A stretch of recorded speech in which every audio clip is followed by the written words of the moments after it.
Joining me on the panel is Tom Borelli, PhD, that makes him doctor, and I got this pain in my, and contributor for Conservative Review, and Margaret Howell, who is at an undisclosed location.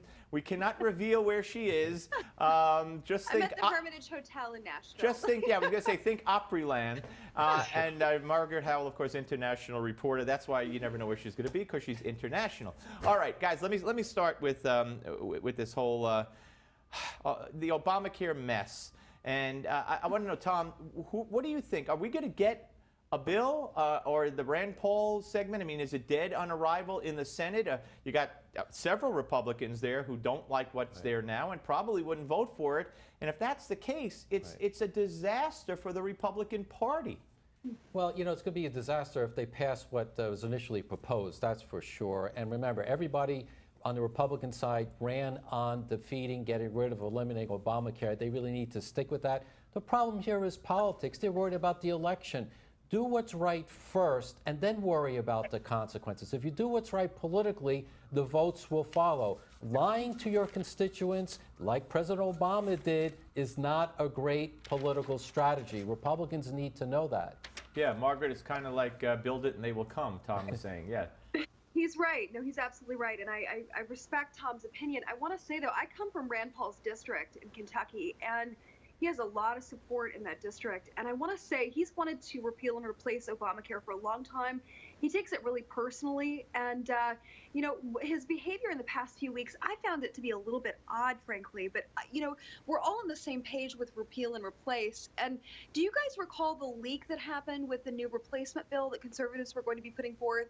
You know, there are some moles within the Conservative Party. I don't think Rand Paul has, you know, any sort of negative ill will, but he has a personal stake in repealing Obamacare, and I think that's what we're seeing from him. He needs to take the personal side out of it. It's not political. It's about the American people and getting something working and sustainable for every American. You know, I'm sorry to interrupt. That was the Tim Kaine in me. You said mole, and the red light went off in my head. Yeah. If Tom could stop chuckling long enough, it wasn't that funny. But anyway, all right. So now we have the deadline today. Quote unquote deadline. The House Intelligence Committee wants the DOJ to present evidence of Donald Trump's claims of tapping, phone tapping, whatever the claims are. I don't know if DOJ is going to deliver on that, but John Sununu was just on with us. It was very interesting. He said, you know, the media, all they said at the beginning when it was Trump's people talking to Russians supposedly, oh, we have phone calls, we have transcripts, we have this, and then Trump says, oh, we were tapped, and they're like, what? You were tapped? Tom, I mean, the whole thing is insane, and I would love to see Donald Trump put forth some evidence if he has it. Well, certainly the New York Times was the first one to launch, I believe, the whole wiretapping. The FISA stuff, Now they're running away from it like the plague because, oops, that might actually help President Trump. Right. That can't happen for sure.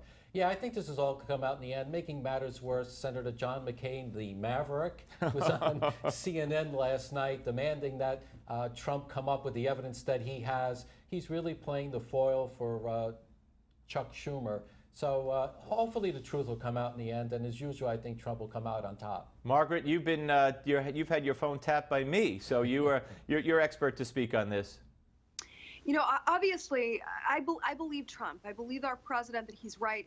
Look, I think that the Obama administration, they went to the FISA court and they said, we have probable cause to believe that he's working in collusion with the Russians. We know that that's not true. They've been spouting that lie for the past 18 months, and you know, the Obama administration, there's so many dark forces, frankly, in these agencies like the DOJ, like the NSA, like the CIA, that are very anti-President Trump. And he needs to really clean house because, you know, obviously he was wiretapped. You know, the indication that happened, it's there. And nobody believes James Clapper. He lied once to the American people before Congress 2 years ago. I don't know if you guys remember this. Yeah, oh yeah, absolutely. He said nobody, the NSA doesn't surveil any American citizens, and of course that was a big fat lie. Speaking of this whole issue, let me start with you, Margaret. What about the Kremlin spokesman saying that Hillary's team spoke with the Russian ambassador also?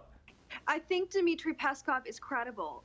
His son, I worked in my bureau. I think that they are very credible, and I believe he's right. Hillary Clinton probably was in bed with the Russians. We know that Spearbank, one of the Podesta boys, was lobbying on behalf, took $170,000 from the official bank of Russia.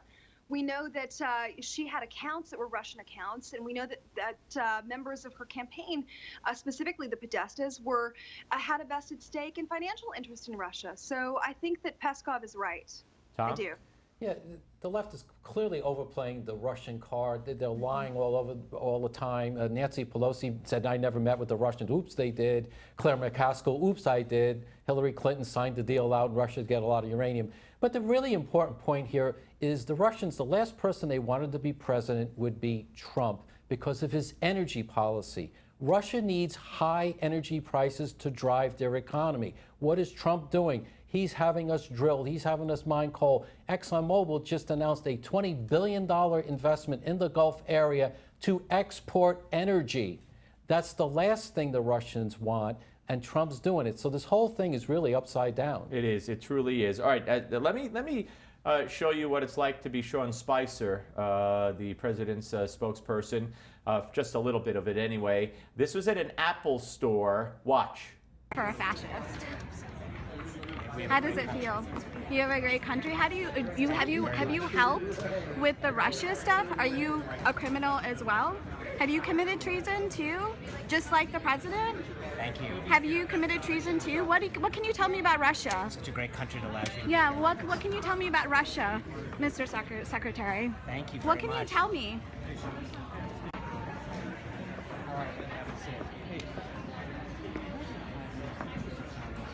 You know you work for a fascist, right? You work for a fascist. Oh, yeah. How do you feel about Palm that? Beach, right? How do you feel about destroying our country, Sean? How do you feel about that? Do you feel good about the decisions you're making? you guys About very much. lying to Appreciate the it. American Thank you for people? Do you feel good about lying to the American people? Wow. Wow, wow, wow. Margaret, go ahead. You're right. Just wow. I mean, the mainstream media has done an excellent job of brainwashing these nincompoops. I mean, if that's the future of our country, whoa, just a very excellent job. I commend CNN, especially for the brainwashing technique. We're seeing these, I'm assuming she's a millennial, very aggressive, very brazen behavior. Wow. I don't even know. I mean, that's harassment. I mean, you can't just go up to a stranger in the street and follow them and start badgering them like that. And I mean, if you called a cop, they'd make you stop. But he took the high road from what I see. I mean, I don't know if there was more to it, but Sean just ignored her basically, Tom, right? Well, Margaret's point is great. This is a consequence of the constant brainwashing of propaganda that's feeding the mob. And we just saw an individual of the mob, verbally harass Mr. Spicer. Credit to him, he kept his cool and smiled. Every day when you're a public figure, you have to be, unfortunately, on guard.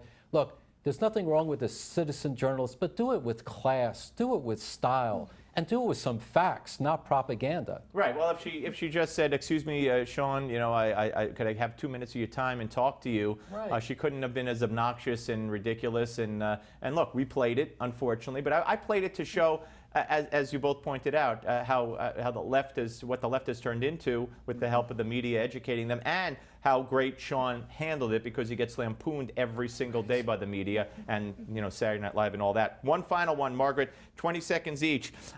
These anti-deportation training for illegals in New York City and other cities, it's just out of hand.